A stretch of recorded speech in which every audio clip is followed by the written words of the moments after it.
안녕하세요. 반갑습니다. 이 시간에는 메시아는 참 부모로 오신다라는 제목을 갖고 말씀을 드리도록 하겠습니다. 요한복음 3장 3절을 보게 되면 예수님께서는 중생하지 않으면 하나님의 나라를 볼 수 없다고 말씀하십니다. 그렇다면 우리는 왜 중생해야 될까요?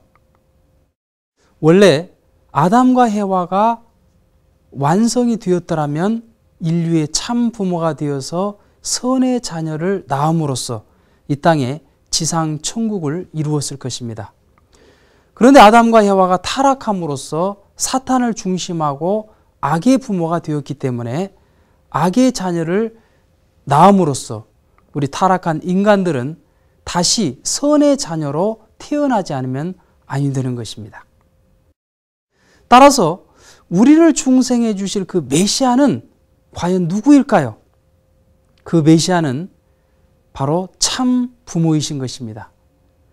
예수님께서는 타락한 인간들을 선의 자녀로 중생하심으로써 이 땅에 지상 천국을 건설하시려고 오셨기 때문에 인류의 참 아버지가 되는 것입니다.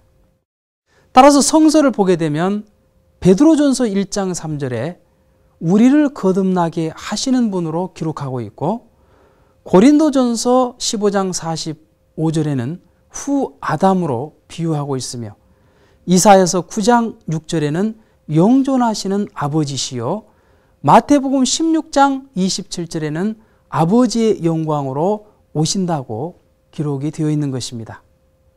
그런데 인류를 낳아주실 분은 아버지만 가지고는 안 됩니다. 곧 어머니도 계셔야 되는 것입니다. 그 인류의 참 어머니로 오신 분이 바로 성신이신 것입니다. 그렇기 때문에 요한복음 3장 5절에 물과 성신으로 거듭나야 한다고 예수님께서는 말씀하시는 것입니다. 그런데 이 물은 그냥 물이 아니라 생명수를 의미하는 것입니다. 요한복음 4장 14절을 보게 되면 예수님을 생명수라고 말씀을 하고 계시는 것입니다. 따라서 예수님과 성신에 의해서 모든 인류는 중생되지 않으면 아니 된다는 말씀이신 것입니다.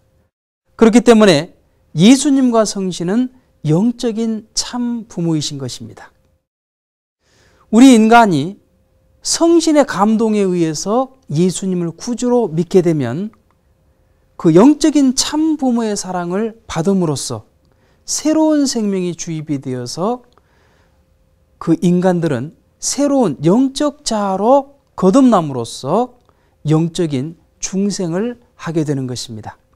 그런데 우리 인간은 영육, 양면의 중생을 통해서 완전히 구원을 받을 수 있기 때문에 이 땅에 재림 메시아가 다시 오셔야 되는 것입니다.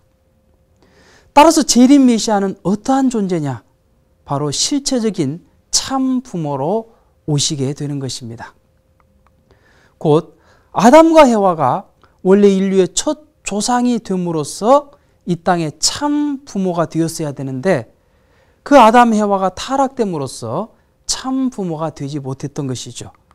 그렇기 때문에 예수님께서 이 땅에 그 후 아담으로 오셔서 모든 인류를 중생하실 그 참 부모로 오셨지만 준비되었던 이스라엘 민족들은 예수님을 메시아로 알아보지 못하고 그를 십자가에 달리게 함으로써 예수님께서는 십자가 이후에 그 부활하심으로써 성신과 함께 영적인 참 부모가 되었던 것입니다. 그렇기 때문에 이 인류를 실체적으로 중생하지 못하고 영적으로만 중생을 하셨기 때문에 재림 메시아가 이 땅에 다시 와야 되는 것입니다.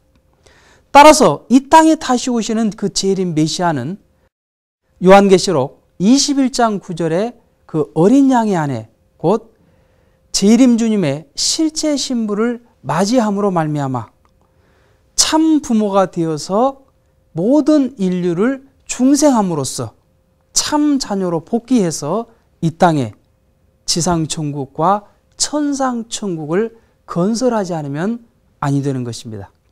그렇기 때문에 재림주님은 참 부모로 오시게 되는 것입니다. 그러면 다음 시간에는 인간 타락으로 이루지 못한 하나님의 창조 목적을 다시 찾아 이루시려는데 어떠한 복귀 섭리의 공식을 통해 이루어 나오셨는지를 알아보도록 하겠습니다. 감사합니다.